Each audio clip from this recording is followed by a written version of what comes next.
150 deelnemers door de mooi en ze komen uit heel Noord-Nederland. Het toernooi is alle jaren een groot succes en intussen net meer voor te tinken. Het G-voetbal is wichtig voor de sporters. Ben je gewoon team, dat lukt niet net. En dan is het mooi als het op een gehandicapt, dat er gehandicapt voetbal is. Wat betekent dat voetbal in Freddy? Heel vol. Ja, ik voetbal net hier dan. Dan weet ik niet wat ik moest doen. Toch is de organisatie van sportclub Jouren vast van plan om er na deze editie een punt achter te zetten. Geldkrapte is een wichtige reden. Het is dreig om sponsors te vinden. Iedereen die zei wel van we dragen hem warm hart aan.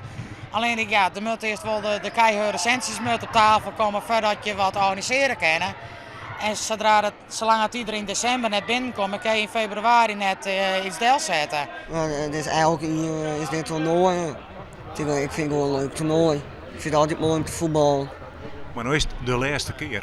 Dit is de laatste keer dat dit toernooi er is. Wat vind je daarvan? Dat vind ik jammer.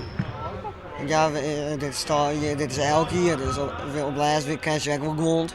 Heel jammer. Ja, heel jammer. Want, ik heb nu ongeveer... Dit is mijn derde keer dat ik hier aan meedoe. Vrijwilligers en Jilt, daar gaat het dus om. Maar in de rin van de dag komen er goede berichten. Ik krijg van een paar ondernemers hier uit Seniek dat het toch zo'n wichtig toernooi is dat ze het proberen volgend jaar weer te organiseren. Ja, hij concrete tasjes? Ik heb concrete tasjes dat dit terug in maakt. Nou, de zaken zal is, zet vrouw Boersma erdoor ook weer wat iepen.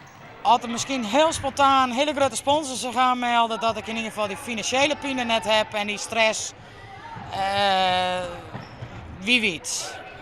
Het toernooi van dit jaar waar woont KHC Kampen 2.